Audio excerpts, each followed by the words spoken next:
Alors, si vous entendez ma voix, vous comprendrez que j'ai été l'objet d'un complot pour m'empêcher de parler très longtemps. Bien, j'en suis, après tant de bonté, au remerciement. Alors, je voudrais m'approfondir un peu sur ces remerciements parce que vous savez, une médaille, certes, elle est destinée à une personne, un personnage, mais je pense qu'on doit la partager. Parce que sans avoir été accompagné, aidé, soutenu par un certain nombre des gens qui sont ici présents, les choses n'auraient pas pu se faire. Alors, remerciements d'abord, sur le plan protocolaire, à Madame la rectrice, Valérie Cabouille, mais qui a accepté de figurer à la présidence d'honneur de cette cérémonie. Aux élus d'Aniche, Monsieur le maire, Madame Le Riche, et il y en a une autre personne qui m'a été présentée. Bon, les élus, voilà, avec qui j'ai eu un entretien très fructueux, dont Monsieur le maire, vous auriez bien voulu tirer un certain nombre de pistes pour me mettre tout nu, finalement. Et également pour leur présence aujourd'hui, pour l'accompagnement logistique qu'ils ont assuré à travers ce qui se passera dans la salle à côté, pas tout de suite. Ah, mais les demandeurs de médailles, Thierry et Eric, et remettant en même temps, aux membres de mon comité d'honneur, je ne reviendrai pas, ils auraient déjà été tous cités. Alors, les présents aujourd'hui, M. Triclès, M. Macaire, M. Drelon, qui aurait pu avoir une autre tenue d'ailleurs, hein, celle de colonel, hein, puisque réserviste opérationnel en son temps, au corps de réaction Rapide France, Mme Muriel Rézitec, M. Armand Martin, M. Didier Damien, qui m'a fait le plaisir et l'honneur d'être en tenue de marin. Si vous voulez vous aventurer dans les grades de la marine, qui est bien, parce qu'il y a des pièges. Hein. Sachez qu'un lieutenant de vaisseau, en fait, c'est un capitaine. Hein. C'est bien ça. Alors pourquoi? Parce qu'avec ces gens, j'ai eu une confiance partagée, une collaboration efficace, un soutien sans faille, parce qu'il y a eu des moments un peu difficiles dans la gestion. Même des moments conflictuels, il faut dire. Des vues communes également sur la nécessité des enseignements de défense, sur la stratégie à appliquer, et une amitié qui s'est construite autour de projets communs de formation de citoyenneté défense. Les absents, excusez, qui ont été cités tout à l'heure, le capitaine de vaisseau en retraite, Georges Géronde, officier de marine lui aussi, que j'ai connu lors de notre session commune IHPN avec Eric, 144e, la meilleure. Tant pis pour les camarades qui sont là, puisqu'il a donné 2 présidents.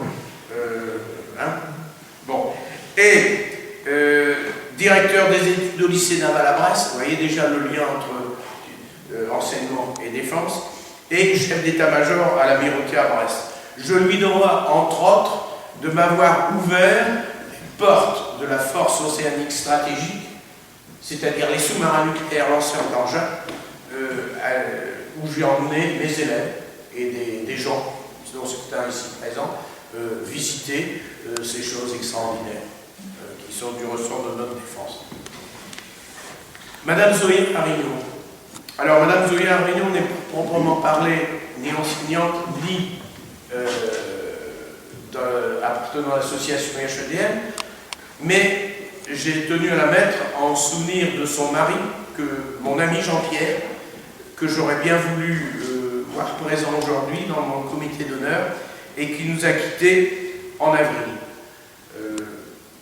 Je vous invite à lire son dernier livre, son testament intellectuel, comme il nous disait, Une histoire de la Russie, qui est sorti aux éditions Perrin il n'y a pas longtemps. Il était professeur d'histoire, spécialiste des pays slaves, et il enseignait le second, le russe ancien à la Sorbonne, hein, pour vous donner un petit peu le personnage. Alors elle est excusée parce qu'elle défend la langue française, puisqu'elle est sur Paris, où elle va participer ici à la présentation d'un film russe, sous-titré par des étudiants russes en français, et dans le cadre d'un colloque de la Journée internationale des professeurs de français à Paris. Un second cercle de remerciements, évidemment, ma famille. Thierry, tu as évoqué un petit peu le cas de mon épouse tout à l'heure. Alors, mon épouse, je dirais épouse de militaire, non, mais c'est tout comme. Tant elle a fait preuve de compréhension au regard de mes déplacements et de mes nombreuses activités. Tout à l'heure, M.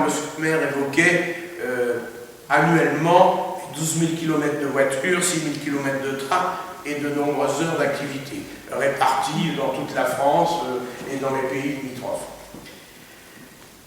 J'ai eu l'occasion de lui rendre hommage en 2017, lors de nos 50 années de mariage.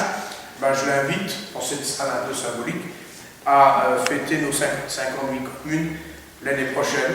Madame le Riche, monsieur le maire, on viendra vers vous. Ma fille, mon fils, ma belle-fille, mes petits-enfants, enfin mes petits-enfants, mes nègres, ils sont plus grands maintenant, qui m'ont donné de nombreuses occasions d'être fier d'eux, dans leur vie privée, leur vie professionnelle, y compris là aussi dans des parcours de vie parfois difficiles. Je leur ai dit ma fierté, peut-être pas assez. Au crépuscule de ma vie, je leur renouvelle cette fierté et mon affection. Qu'ils sachent qu'ils ont été et qu'ils sont encore des facilitateurs de mon propre parcours de vie. Le troisième cercle de remerciements, c'est vous tous, ici réunis, les représentants de la MOPA du Douaisis, je ne vais pas citer tous les noms. J'y ai retrouvé un collègue, un ami, qui on a usé au fond de culotte sur les bancs de l'université. Des collègues du système éducatif, venant de lieux différents. Il y a Fédelon, Watteau, il y a Fédère aussi, lui, en classe prépa, etc.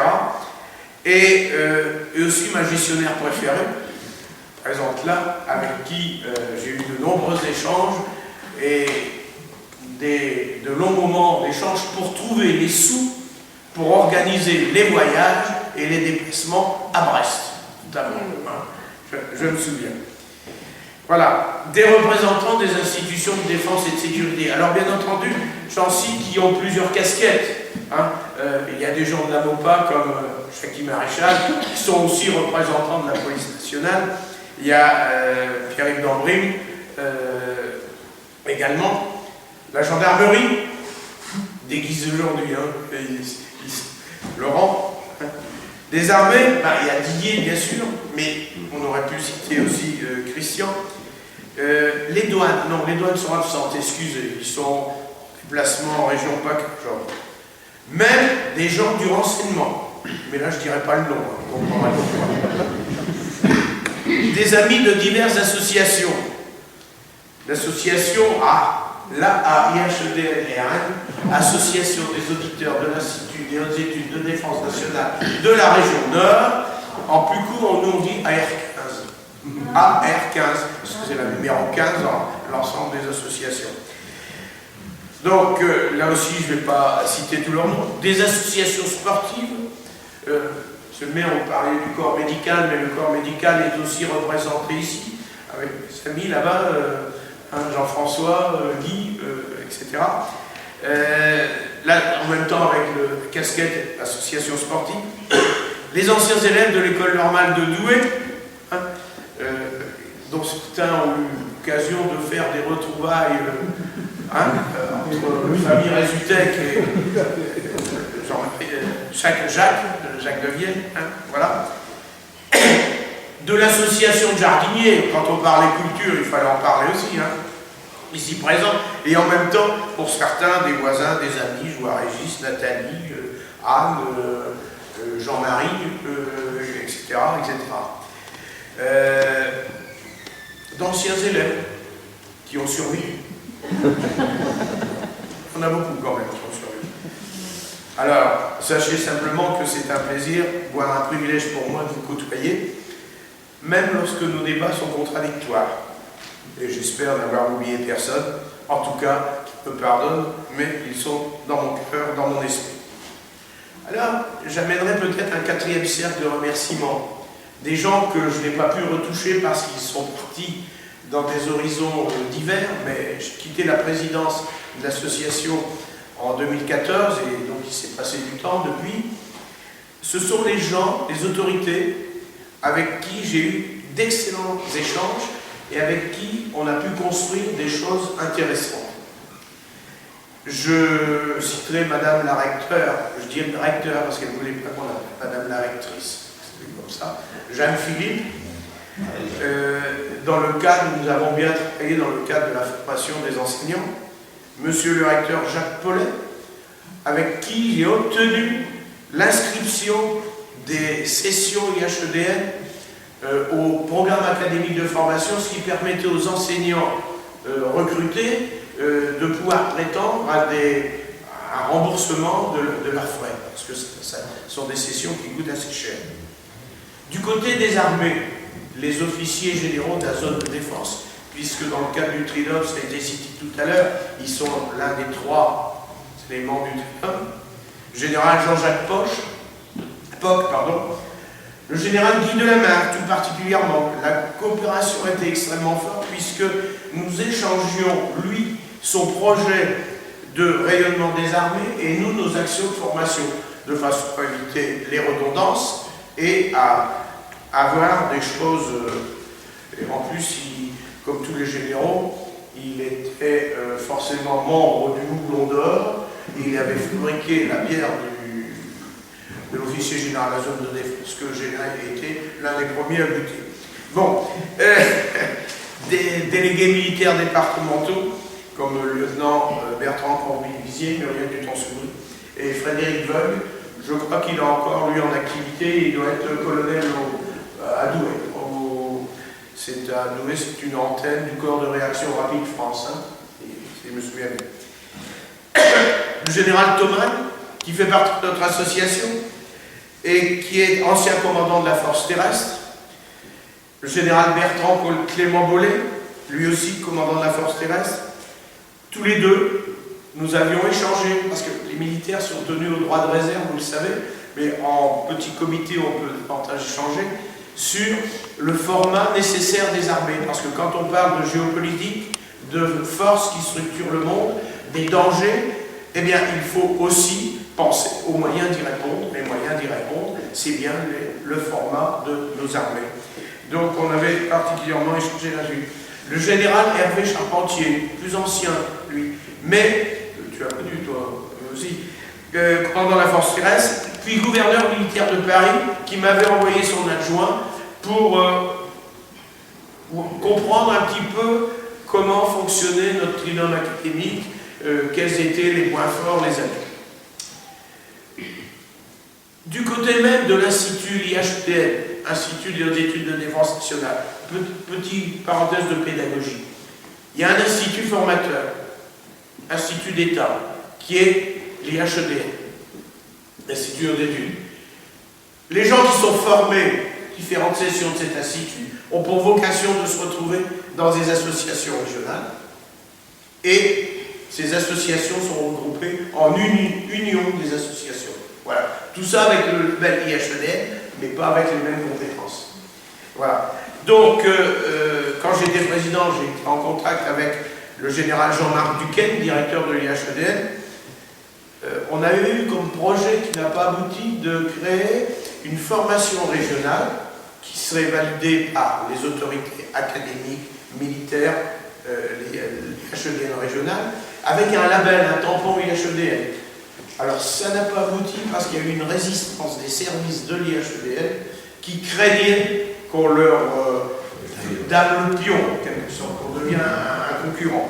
Ce n'était pas du tout dans l'esprit, puisque nous c'était des cycles courts. Hein. Voilà.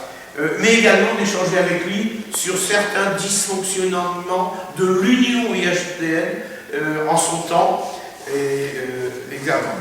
Le général Bertrand de Courrèges Doustou, directeur de l'IHEDN, et Madame Linda Tis, qui était directrice de la communication. Là, nous avions particulièrement travaillé pour créer en région des centres de retransmission des conférences des lundis d'IHEDN. Hein, il y avait 9 lycées déjà intégrés dans le système. Et au niveau de l'union IHEDN, avec le général Henri Pinard-Legris, que d'autres connaissent comme président de l'association de soutien à l'armée française, et le contre-amiral Jean-François Morel, qui nous ont beaucoup aidés en faisant don de documents soutien logistique de nos formations. Du côté de la gendarmerie, général Patrick Lunet, on avait initié, Armand, oui, tu avais travaillé au dossier, on avait initié un travail de réflexion avec la gendarmerie sur l'impact social de la délinquance. Pas une étude sociale des délinquants, mais une étude sur l'impact social de la délinquance à travers les populations. Voilà. Le lieutenant-colonel Pascal Leplongeon, Anne-Claire, il est intervenu à Watteau, en direction des élèves, dans le domaine de l'intelligence économique et du renseignement. Et enfin, du côté de la sécurité civile, le préfet défense et sécurité, Didier Monchamp, qui avait la particularité d'avoir été un professeur d'histoire-géographie avant d'intégrer les services préfectoraux. Et nous avions beaucoup échangé sur la gestion de crise en préfecture, et nous avions rendu visite aux services préfectoraux qui nous ont expliqué comment se gérer une crise au niveau de la préfecture. Alors, pour terminer, je vous parlais de pédagogie, excusez-moi, je ne peux pas m'en empêcher.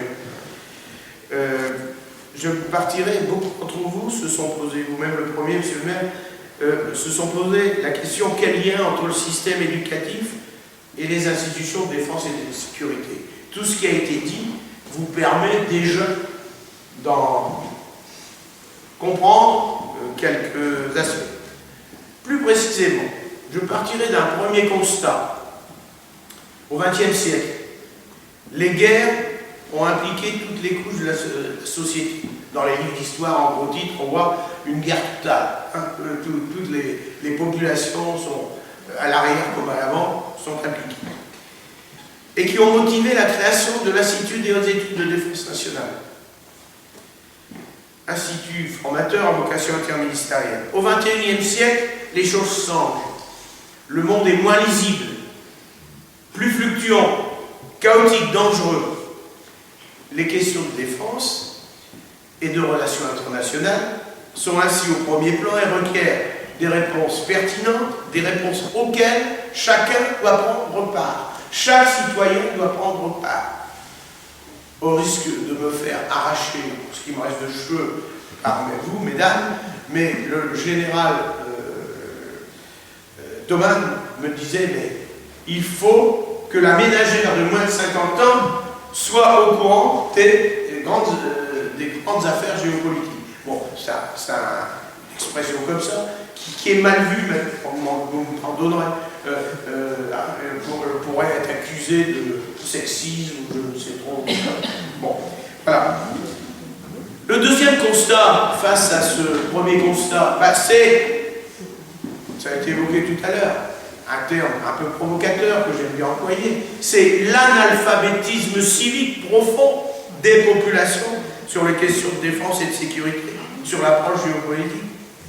Et c'est pas mon ami Jackie Maréchal qui, dans son prochain livre à sortir, On les voit, me dira le contraire, puisque c'est bien un livre qui incite les citoyens à être des citoyens responsables dans le domaine de la sécurité. Hein? Voilà. Que faire? Eh bien, pour que les populations intègrent et acceptent les exigences d'un dispositif de défense, multiplicateur de puissance d'action et d'influence de notre pays, il est fondamental qu'elles en comprennent les fondements. Et ça ne peut pas se faire par génération spontanée, mais c'est bien une œuvre d'éducation. Si le travail de mémoire et le contact avec les acteurs des institutions de défense et de sécurité en sont une première approche, seule l'intégration d'une culture géopolitique peut entraîner dans la durée l'adhésion de la nation à son système de défense, outil puissant de construction du contrat social, peut construire et renforcer les capacités de résilience des populations. Ça a déjà été évoqué. Voilà. Enfin, rassurez-vous, je rappellerai quelques étapes de la démarche de rapprochement entre l'enseignement et la défense. Ça a déjà été un peu évoqué. 1982, mise en place des protocoles défense-éducation nationale, avec chaque année réunion du comité de pilotage. 1985, vous l'avez dit aussi, monsieur le maire, mise en place des trinômes académiques. Vous avez compris que le trinôme, c'est le recteur, l'officier général de la zone de défense et le président de l'association IHDN. Sur le plan régional, ce trinôme s'est élargi à un comité académique citoyenneté défense qui, normalement, hors temps de Covid, se réunit une fois par an pour où chacune des trois entités présente ses projets d'action. C'est dans ce cadre que s'est construit mon parcours jusqu'à l'IHDN. Enfin, en 2004, étape très importante, c'est créer la Commission nationale pour la promotion de l'esprit de défense pour encadrer et soutenir l'action des trinômes, à travers notamment un certain nombre de subventions. Si vous voulez des subventions, même c'est le rien qu'il faut voir, c'est à qui fait le nom. Les questions de défense dans les programmes scolaires. Un tournant.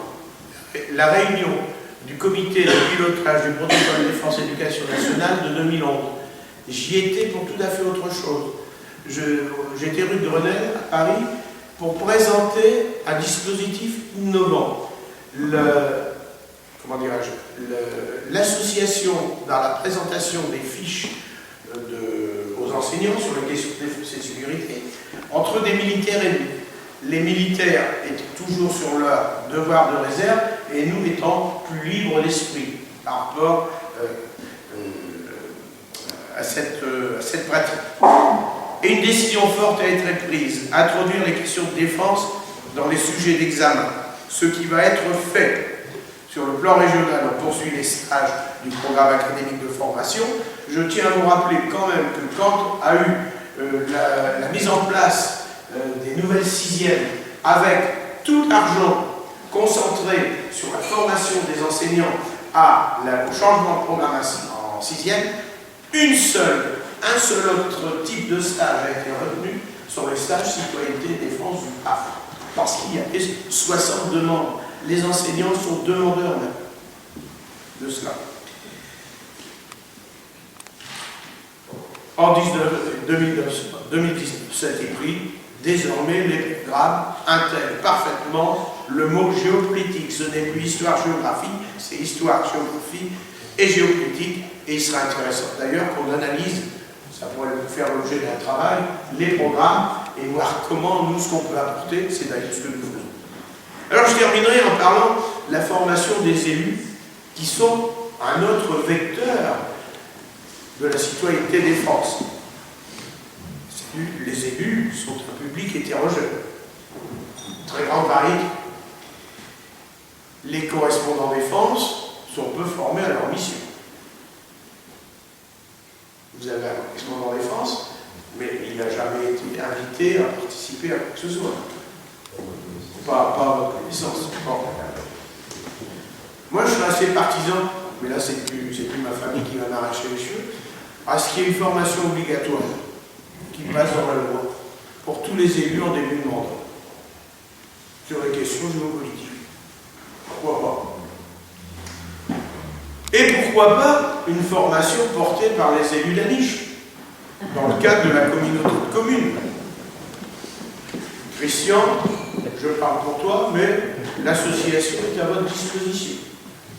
Pour le rythme, le tempo, aucun problème. Alors je terminerai par mon avenir, indiscutablement derrière moi, disait l'autre. Au niveau régional, je reste une réserve arrière à consulter occasionnellement. Il y a beaucoup d'échanges à passer. On peut utiliser quelques-unes de mes compétences numériques. On m'invite même à quelques travaux de réflexion géopolitique. Muriel m'a dit le sujet national est trop vaste, il faut le partager en des sous-sujets pour différents lycées qui vont participer. Sur le plan local, je suis à votre disposition, au moins comme facilitateur de contact. Alors merci encore de votre présence, de votre attention. Contrairement aux conférences habituelles, il n'y aura pas de questions ni de débat. Sauf pendant le pot de l'amitié à côté, si vous le souhaitez. Voilà, le temps est terminé, je vous remercie. On a bien l'honneur de m'adresser à vous, parce que l'un et l'autre l'ont évoqué, rien n'aurait été possible sans vous. Donc aujourd'hui, c'est Bernard qui a l'honneur, qui est connu du rectorat, de ceci, de cela, qui a la médaille, mais on sait bien, et c'est vraiment ma conviction. Comme Bernard l'a dit tout à l'heure, j'ai eu une longue carrière de réserviste, il est arrivé de remettre des médailles à des camarades plus jeunes, et en allant chercher leur dossier militaire et de refaire un peu l'historique de la chose, je me suis rendu compte qu'il avait passé au moins 6 ans sous les drapeaux, uniquement en période de réserve. Je n'ai pas fait le cours pour moi-même, mais ça devrait être au moins la même. Ça veut dire que moi j'ai été attiré par l'IHEDN grâce à Armand, ici présent. Il m'a tendu la main à un moment donné. Armand, on se connaît de longue date. J'étais sous-lieutenant à l'époque, vous voyez, j'ose pas mettre les années. Et cette partie d'activité de réserve m'a permis de connaître, un peu comme à l'IHEDN, des mondes très différents. Et des mondes qui ne se connaissent pas, je ne vais pas dire qu'ils s'ignorent, mais qui ont des référentiels très différents. Et chacun vit dans sa bulle. Et c'est un des problèmes de la société française et un des problèmes de notre cohésion nationale. Alors, j'ai fait la session, j'ai eu la chance de le faire avec Muriel, et on est de très bons camarades depuis ce temps-là. Et j'ai vraiment aujourd'hui le plaisir, de marcher dans les pas des précédents présidents. Donc Armand, je vais reprendre plus ou moins dans l'ordre, Armand, Bernard, Jean-Pierre, qui était un très bon camarade personnel, et Éric d'accord. Je suis quelqu'un, comme M. le maire, qui n'est pas d'attache et historique dans le monde de l'éducation nationale. Alors, je me suis aperçu que c'était vraiment un monde, un vrai monde, avec ses codes et ses valeurs. Et j'ai vraiment découvert depuis très longtemps, les premiers contacts avec Armand, des valeurs, des gens qui sont profondément patriotes, républicains, et qui sont des besogneux de travailler énormément, de façon à être présent par rapport à la collectivité. Et cette dimension-là, sincèrement, mérite d'être connue. Alors, je sais bien que dans l'assistance, il y a beaucoup de gens avec la couleur violette sur la poitrine. Donc, je parle à des convaincus, et vous êtes les meilleurs des meilleurs, forcément. Mais pour moi, c'était une découverte parce que je n'avais pas aucune référence dans l'éducation nationale. Certains ont appelé ça un mammouth, mais c'est un mammouth qui a énormément de force et de conviction. Soyez-en assurés. Et donc, ma chance, c'est de marcher aujourd'hui dans les pas de mes prédécesseurs.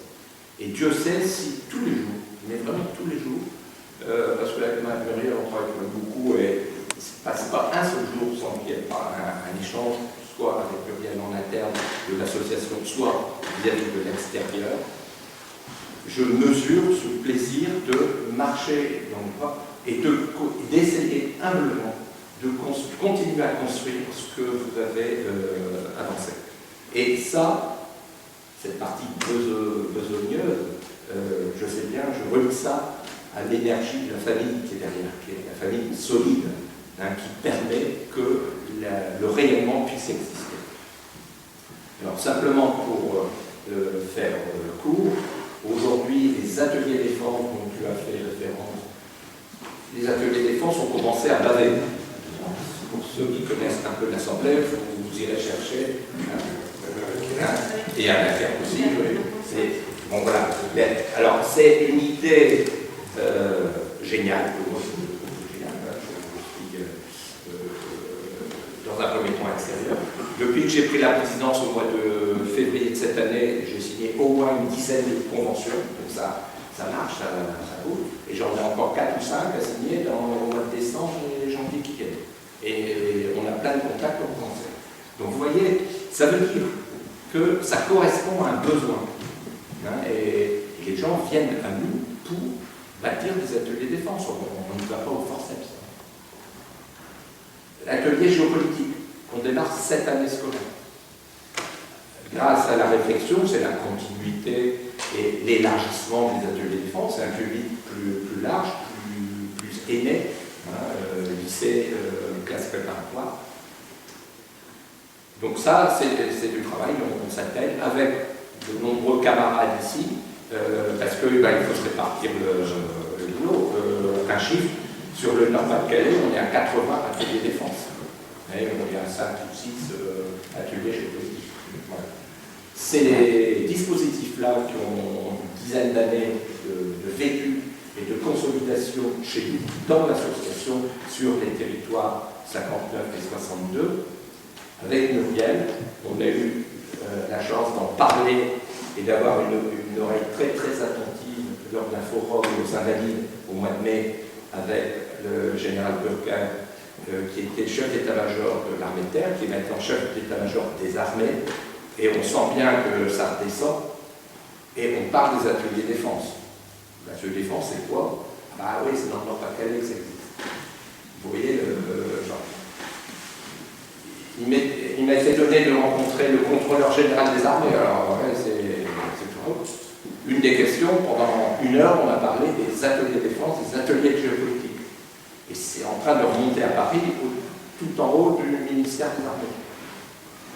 DPMA, Direction du patrimoine, de la mémoire et des archives, qui distribue un peu de subventions. C'est là où il y a un trium académique national, le concept est porté à ce niveau-là. On nous pose la question. Vous voyez, ici, c'est ce même-ci. Dernier point, la direction du service national et de la jeunesse, ils ont rajouté jeunesse récemment, donc c'est anciennement service national, donc recrutement pour les élus. Donc là, on est tout à fait dans le contact avec les municipalités. Le directeur actuel, qui est un général de corps d'armée, est venu à Lille il y a 10 jours. Une des premières choses, il parle des ateliers défense, et tout ça sort. Ça veut dire que ça fait lourd, et puis alors là, on prend le train en marche, et puis on va sûrement aller à Paris et aller expliquer un certain nombre de gens. Des choses qui sont votre œuvre, l'œuvre de l'association. Et personnellement, c'est un grand plaisir. Alors, ça demande un temps, au niveau de la famille. Bon, ma femme pensait que j'allais être en retraite, donc je suis devenu honoraire de l'armée. Bon, normalement, c'est le palais, mais bon, voilà, comme l'horreur le vide, enfin, le vide, voilà. Donc, je voulais exprimer ce grand plaisir et surtout le relier à la dimension familiale, parce qu'on ne fait rien tout seul et je suis le premier voilà ce que je voulais vous dire. Vous voyez le rayonnement qui existe aujourd'hui grâce à des gens comme Bernard qui ont passé du temps. Et vous voyez, même au niveau national, aujourd'hui, ça sort de tous les côtés, les voyants, on est appelé de différents niveaux. Bon, voilà, on va essayer de voir ce qu'on peut faire. La semaine prochaine, il y a des réunions au niveau de l'Institut, l'Institut qui est un organisme d'État. On nous parle des ateliers de défense. Au niveau de l'union de l'ensemble des régions, il y a à peu près une trentaine d'associations d'auditeurs, soit régionales, soit thématiques. On nous demande de dire c'est quoi votre formule magique là qui marche, tout le monde en parle. Voilà, on va essayer avec Muriel de faire au mieux et de porter loin vos intuitions, mais vos intuitions pédagogiques, parce qu'il y a une vraie pédagogie qui est adaptée au monde d'aujourd'hui et surtout au monde de demain. Et moi, j'ai le plaisir de découvrir, alors je vous ai parlé de l'éducation nationale, découvrir les personnages, les personnalités des enseignants. Encore hier, j'avais un chef d'établissement pour préparer la prochaine convention. On a discuté 1h15 au téléphone, alors qu'il y avait juste un papier à bâtir, parce que... et sincèrement, c'est magnifique.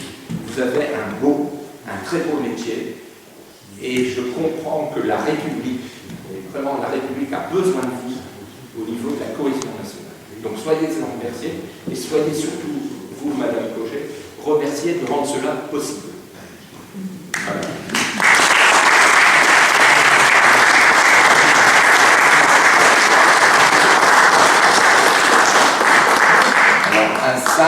Un humble bouquet par rapport à la grandeur de ce que vous avez rendu possible.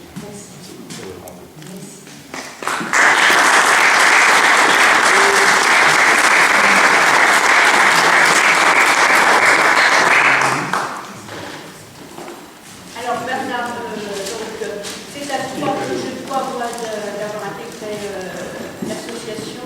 Stage origine,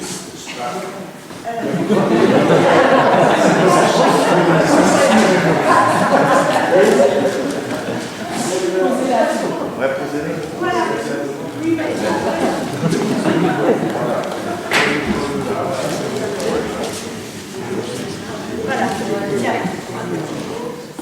merci.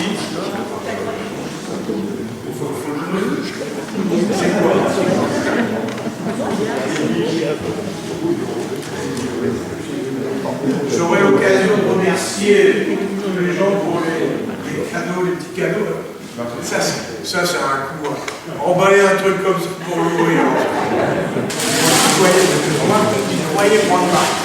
En fait, je demandais de grands écrans d'ordinateur pour... Voilà, ça va aller là. Merci. J'aurai l'occasion